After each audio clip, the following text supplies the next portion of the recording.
ने भाषण देने वाले तुम्हारे भाई को काट दिया, जल्दी वापस जाओ।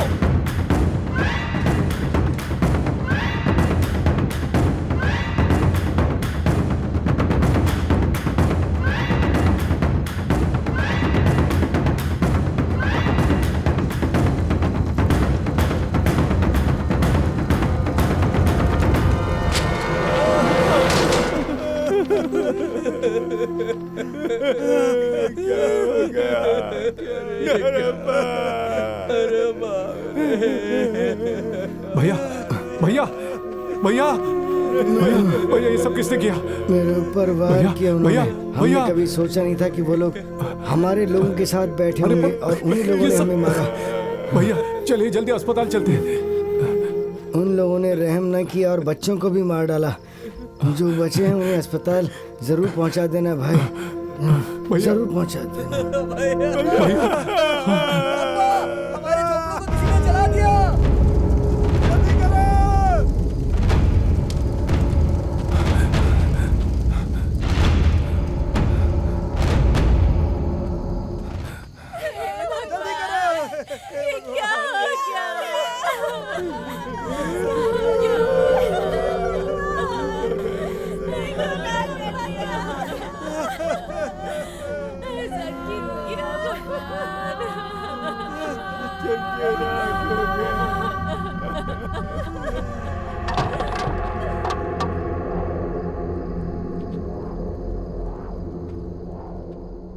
तुम लोग अभी 2 दिन देखना मत, जाकर कहीं छुप जाना। ठीक है भाई। तुम लोग यहीं से चले जाओ और अरे भागो यहां से।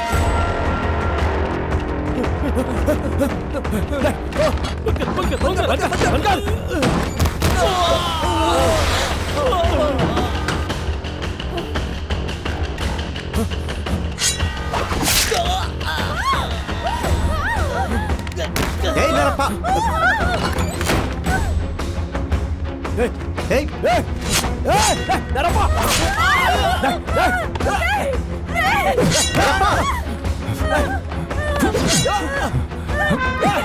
तुम लोग अंदर जाओ। हट जाओ। अरे क्या कर रहे हो? और बच्चा अंदर चले जाओ। तुम लोगों को नहीं मारूंगा, चुपचाप अंदर चले जाओ। बच्चे की जान छोड़ूंगा।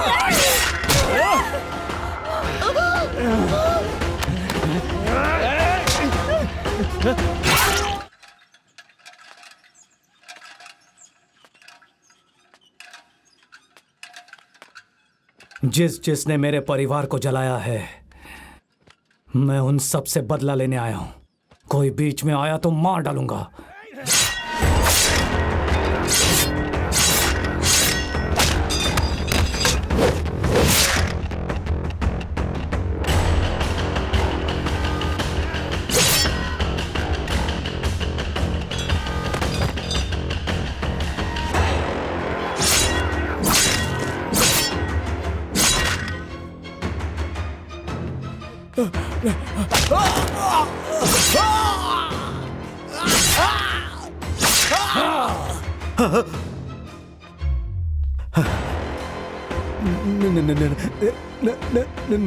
नरप्पा, मुझसे गलती हो गई। मुझे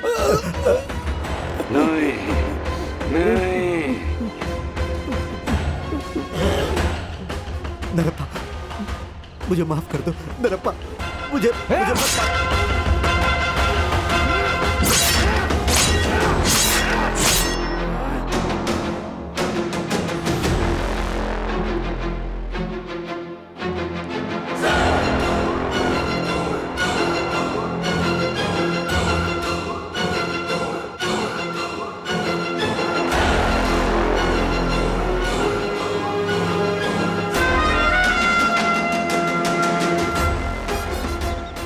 उस गांव में मेरे खिलाफ और कोई नहीं गया।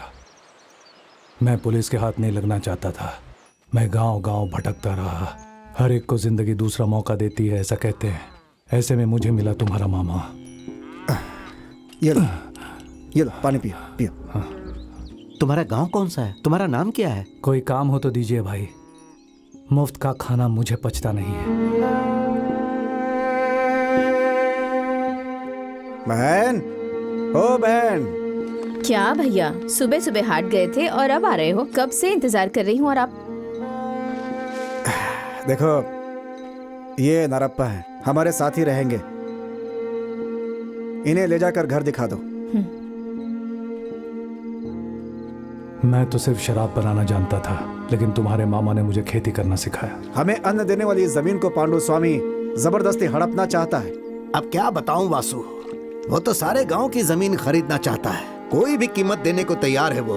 उसकी जिद की वजह से मेरी बीवी भी इसे बेचने के लिए कह रही है। और मुझे तो पूरा विश्वास है कि मेरा खेत खरीदने के बाद वो तुम्हारा खेत भी खरीदेगा। तुम जरा सावधान रहना। मेरा खेत होता तो दे देता, उसमें मेरी बहन का भी तो है। भैया, तुम्हारी माँ और तुम्हारे मामा के प्यार की वजह से मुझे दोबारा जिंदगी जीने की इच्छा हुई।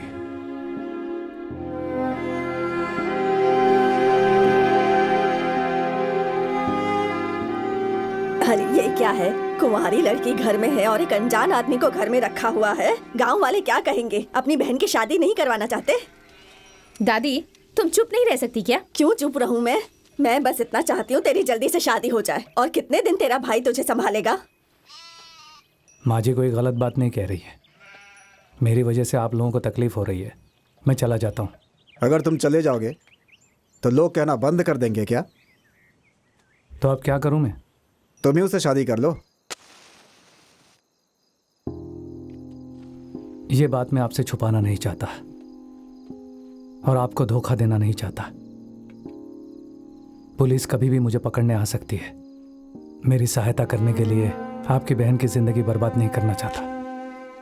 मैं चला जाता हूं। 1 मिनट भैया, अपने माँ बाप और भाई बहन के लिए इतना सब कुछ किया है, तो अपनी बीवी और बच्चों के लिए किस हद तक जा सकते हैं आप सोच सकते हैं।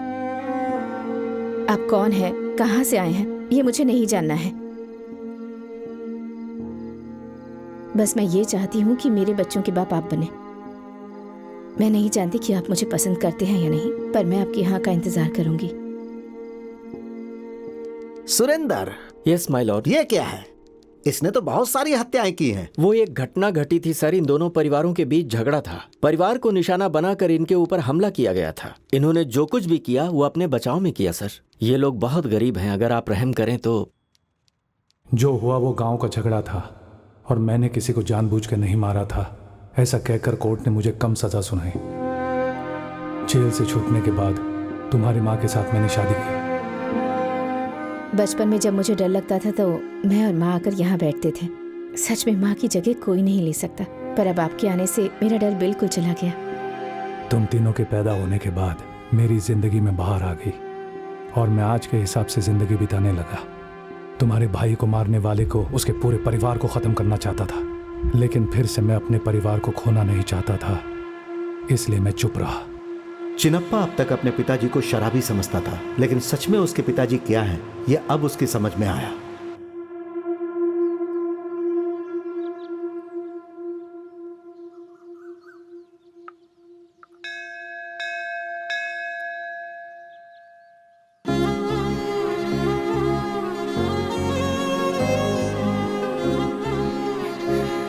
लक्ष्मी चल।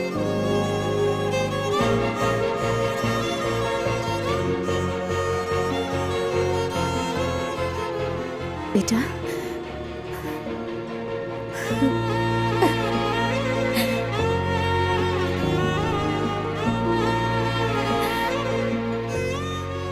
कैसे हैं आप?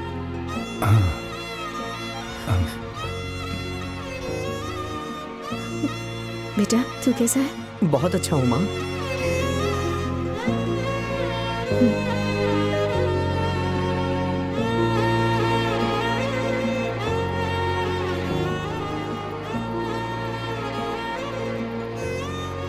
माँ,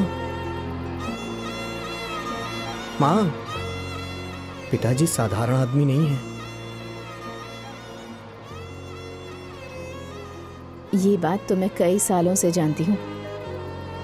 सो जा।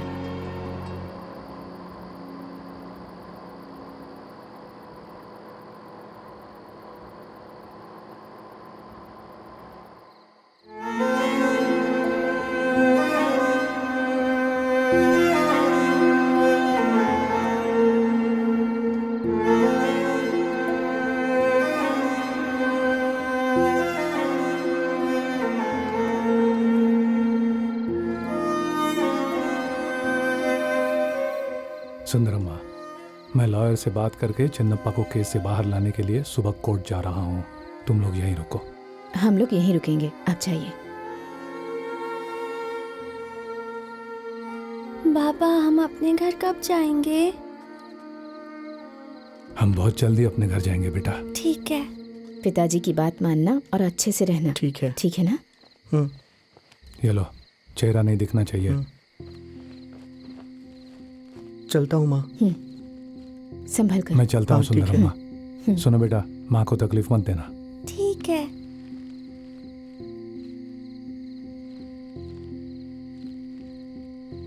चल चल चल। माँ को यहाँ क्यों रोक दिया? उन्हें घर भेज देना चाहिए था ना। हमारी हिफाजत करने की वजह से मुत्तन्ना के परिवार के सभी लोग अस्पताल में हैं। अभी अगर हम लोग वहां गए तो उन लोगों को तकलीफ होगी। जो भी तकलीफ होगी हम सहेंगे चिन्नप्पा। तो फिर माँ को हमारे साथ ले चलना चाहिए था। अगर हमें कुछ हो गया तो कम से कम वो तो जिंदा रहेंगे। हम में से किसी न किसी का जिंदा रहना जरूरी है। इसीलिए तो हम अलग अलग जा रहे हैं।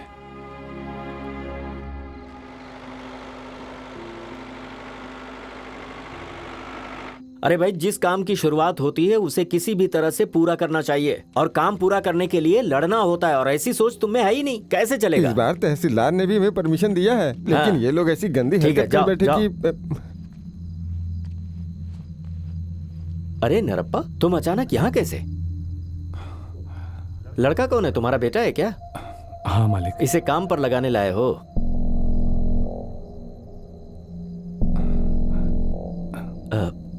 तुम लोग जाओ, मैं आता हूँ। आ जाओ। चलो चलो चलो चलो सब लोग चलो। क्या किया है इसने? पांडु स्वामी। कौन? मेरे बड़े बेटे की हत्या करने वाले को। हाँ हाँ, बोलो बोलो। इसने काट डाला। वो मर गया। आओ बैठो। नहीं नहीं मालिक, उनके लोग हर जगह हमें ढूंढ रहे हैं। उनके नजरों से बचकर हम यहाँ आए। यहाँ आने में 3 दिन लगे मालिक। वैसे इसकी उम्र क्या है? बोलो बेटा। 16 साल। ये क्या कर दिया तूने? पांडु स्वामी ने मेरे भाई को मारा है, ये सबको पता है, लेकिन वो पुलिस वालों ने कुछ नहीं किया उसके साथ। वो गुनाह करके भी घूम रहा था, इसलिए मैंने उसे सजा दे दी। चुप रहो। वो जो बता रहा है उसे बताने दो। बोलो तुम। उसे सजा मिले इसलिए मैं और मेरी माँ बहुत परेशान थे। मुझसे मेरी माँ का दुख देखा नहीं गया। मुझे ऐसा लगा कि अपनी माँ के मन को शांत करने के लिए मुझे उसे मारना ही होगा। चुप हो जा, बाहर जाकर खड़ा रहे। बड़ों जैसी बातें करने लगा है। मालिक, ये केस मेरे नाम कर दीजिए ना। वो कत्ल मैंने किया था और इसका उससे कोई संबंध नहीं।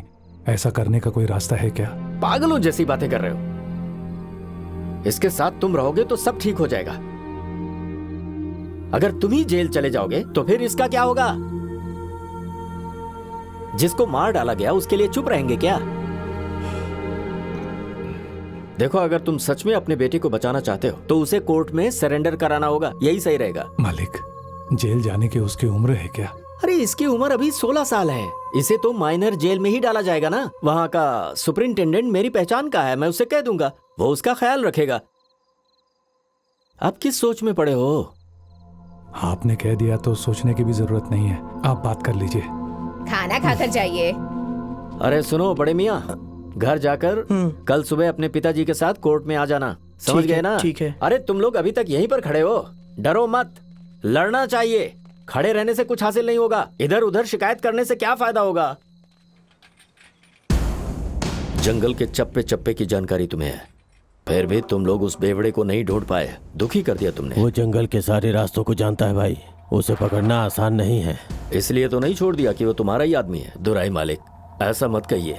सोने की थाली में भी अगर खाना दो तो कुत्ता चाट के ही खाएगा। मेरी बात में गुस्सा हो गया और उसे अभी तक देखा कैसे मारने आ गए। दुराई स्वामी, आपके पिताजी ने मेरे भाई की सहायता की थी। मेरे ऊपर उनके बहुत ही एहसान है, इसीलिए मैं तुम्हें जिंदा छोड़ रहा हूँ। उसे बचकर जाने का मौका हम दे देंगे, ऐसा सोच रहे हो क्या? मालिक, आपके पास भी तो बहुत लोग हैं, उन्हीं से करवा लीजिए। हमें क्या करना है हम जानते हैं। जाओ।